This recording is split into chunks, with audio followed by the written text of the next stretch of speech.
What's happening, people? Welcome back to the Brothers Geek Out channel. It's G-Man out here, and this is my spoiler review of Moon Knight Episode 5. All spoilers, my breakdown, and how the episode made me feel, what I took away from it. So for me, this episode was called Asylum, right? And for me, this was an origin story. This was the episode of the origin story of Moon Knight and Mark, the character.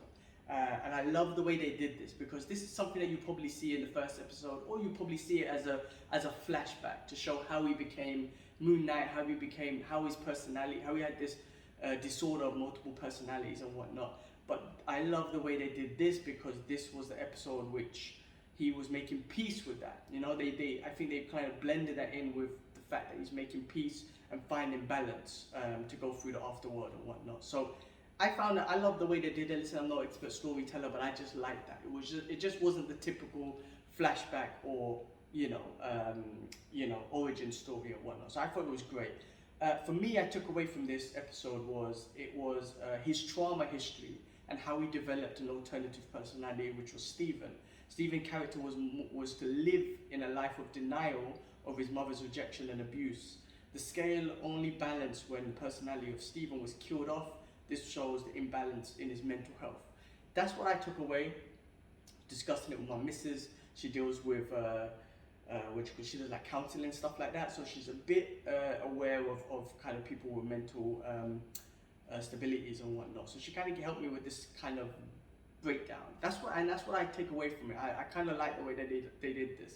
But anyway, let's start from the beginning, right? So it starts off with the cave where his brother dies, and his mother telling him that it's his fault. And I think that's the first point of his mental health, his mental trauma. And as we see later on in the show, that's where Stephen comes out. That's when his multiple personalities start from there with that traumatic incident. Of course it's traumatic, right? His brother died as a kid, and his mother she's in mourning, but she takes it out on him. So then after that, you see them with the god Taweret, and then straight away he's in therapy again with Dr. Howard. And then his nose is all busted and whatnot. And I was thinking, like, why is his nose busted? The last episode didn't show that. This looks like it was just a new therapy session he was in. Maybe I was thinking, does it represent the beatings he took from his mother, which we see later on in the episode, or does it represent at the end of is this part after the events of this show, of this episode? But at the end of this episode, you see that he makes it. There is balance. They find the balance, and he makes it to the the gardens of, what's it called, the field of reeds. That's what I take away. I'm not trying to figure out where he got the beatings from. Anyway, Taweret taking him through the journey of the afterlife. It seemed like she was a bit out of practice. She was saying that it's been a while since her soul's gone through there, so she was reading her cards and just kind of understand what process they should take and the next steps and whatnot. So it seemed like she was kind of out of practice. I don't know why. I don't know why. I don't know why that would be. Acknowledges he's insane. That's why the Dawat was. I think I'm saying it right. Dawat was a psych ward, right? Because Taweret was saying each individual can have their own journey through their own and how they perceive it and whatnot. He went to a psych ward because he knows he's got mental health issues. He knows he's got this personality disorder, which is why he even acknowledged he's crazy. They're insane. I like the way they showed, this whole show's been about culture. The Egyptian director is amazing, putting that culture in there. And then this was another part of it, right? So in ancient Egypt, the culture was that while they're going through the afterlife, their hearts have to be balanced with the feather and whatnot. So I thought that was great. Mark trying to prevent Steve from showing his past, and I think that was a big part of this, right? Stephen, I think, was the character, or was his personality, to get him away from his past, to have that good life. And he didn't want to share that with Stephen, because that was a good life. There was none of that he had to go through, none of that trauma. So that's why he tried to protect Steve from there. The first room they went into, where they got a bit of balance, was Mark's victims with Kongshu. And he remembers all of them names, which I think it shows that he's not really a killer. I know he calls himself a killer, but I don't know. I mean, you've seen other shows and whatnot where people remember the faces they killed. They're not psychotic, right?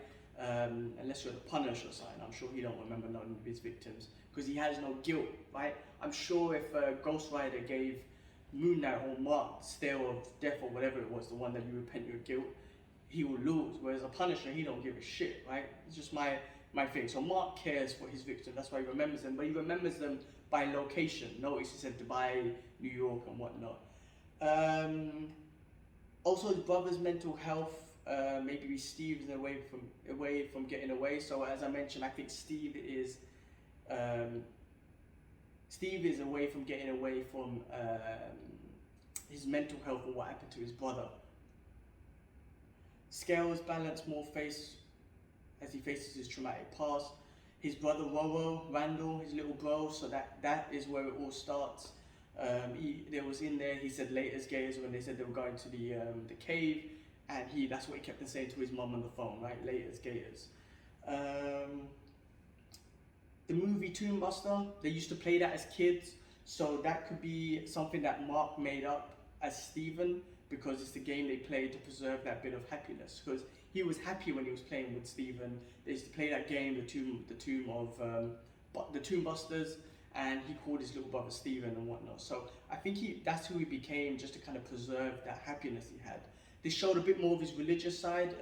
I mean, not really too much into it, but showed that he was from a religious faith and background. Mark didn't want Steven to see that part because he didn't want to face his trauma, and I think that's a big part of the balance, as I already mentioned. Mark leaving his home, that was with his father, so I think he never ever faced it. His mum never ever accepted him, and he left his home and whatnot. Then the origin of Khonshu and Moon Knight, which was awesome. We finally saw what happened at the dig site, and how he became Moon Knight with the god of Khonshu and whatnot. He was about to end his life. Like before, in that scene, you see he was about to kill himself. Now, this got me thinking, like, did he do that because he was guilty because he let everyone die? Did he do that because he couldn't face more trauma that he's been going through, and he was just like, I can't take this anymore, so I'm going to kill him? And then Khonshu obviously started speaking to him. I'm interested on why Khonshu picked him, because was it maybe because he was vulnerable, he was about to kill himself, and his mind obviously. So Khonshu manipulated him. That's what Steven even said. I mean, my thing is, I got a theory. Why didn't Khonshu? I mean, I don't know. Again, I need to read in the comics and whatnot. But Khonshu, if he wanted someone to be his Punisher, why not pick Frank Castle? Did Frank Castle need to be there at the time or something? Is he like in Egypt and whatnot, or is it, I don't know. But I'm just saying, if Khonshu wanted a perfect Punisher, you got Frank Castle. Anyway,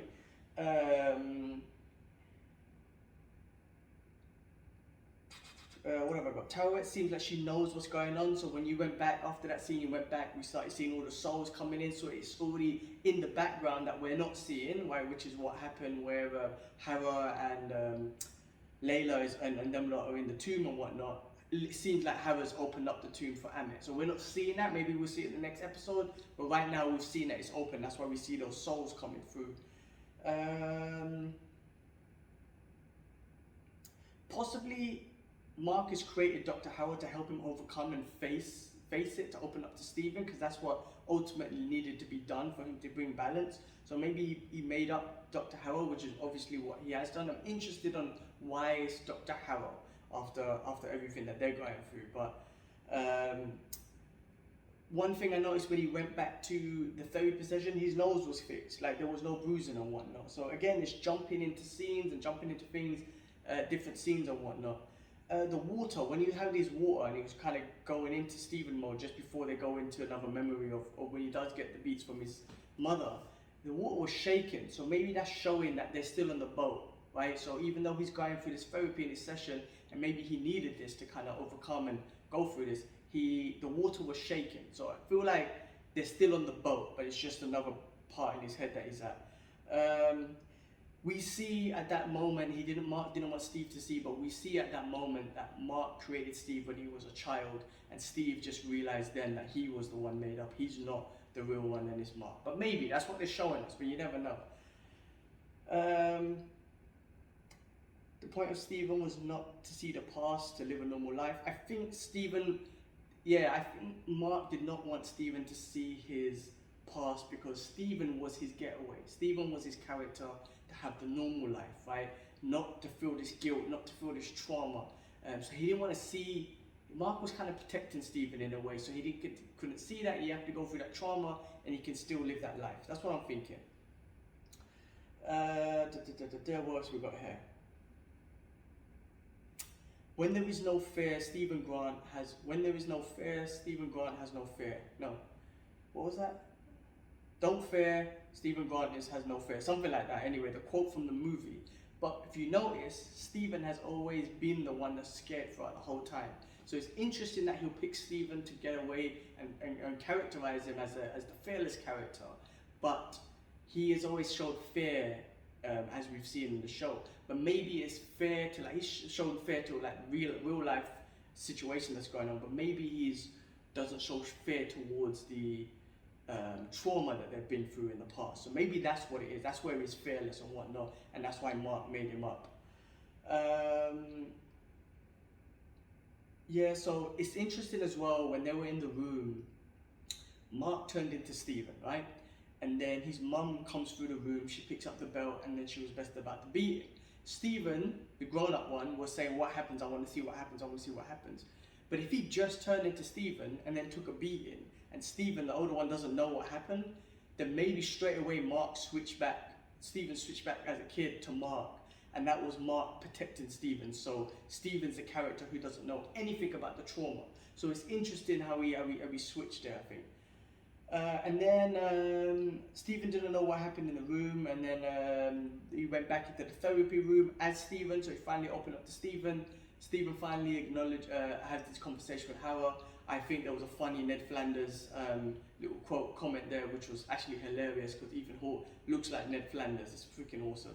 Then he acknowledging his mum's death, and that's something that Stephen didn't want to believe and didn't know. And I think that was an interesting part and a crucial part as well. Not giving him the satisfaction shows that he cared. I think Mark, Stephen, Mark giving the I don't know what I wrote, I forget that. To get away from the pains turns into Stephen. I feel, as I mentioned, I think that's his getaway. 2 months ago, so he mentioned his mum died 2 months ago, which is when their characters started bleeding into each other. So that's interesting. So it looks like he had Stephen under control for a while, and then when his mother passed away, that triggered off the torment that they've been going through and whatnot, which is why their characters have been bleeding through. He feels guilty about his bro, and Stephen was helping him out, so he was saying that it's my fault, and you can hear Stephen giving him comfort, saying that you're just a kid, so don't worry about it. Don't worry about it, but it's not your fault. And I think that's what, he's been holding that guilt with him the whole time.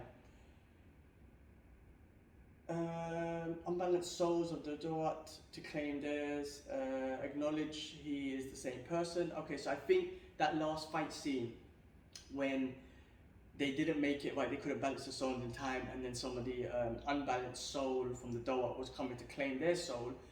When they were fighting, Stephen finally acknowledged that him and Mark are the same person. That's why he was able to fight him, and I think that was what they needed to acknowledge to get that balance, basically. And then when he hits him with the baseball bat, he what does he say? He says 6 or something like that, which is a cricket reference because him being English, so that's interesting.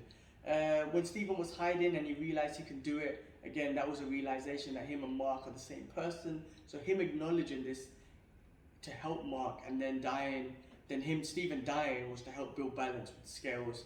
Then he turns into, you see that Stephen, as he goes overboard, he turns into the stone, like Khonshu and all the other gods. And then you see the last scene where Mark is in the fields, the field of reeds that opens up to him. So, very interesting episode. I think, like I said, to me, this was an origin story episode, and it was, the origins of how he became Moon Knight, and I think how he's going to make peace with being Moon Knight and moving forward to become the superhero that we all want to see. So I think in episode 6, we're finally going to see the peace that he's made with his trauma. I always thought it was the peace that he's going to make with Stephen, but it looks like it is in a way, but his trauma, his traumatic past, which is why he's got the mental health and whatnot. So I think a great episode, great origin episode. I'm looking forward to what they do in the final episode. It's got to be big, right? It's the final episode, so yeah, I don't know. Awesome. Until next week, we'll find out. I'm sure something big will happen. But anyway, that was my breakdown. That was my review of all my thoughts. It was all over the place, but I just wanted to share that with you. Catch you on the next one. Peace.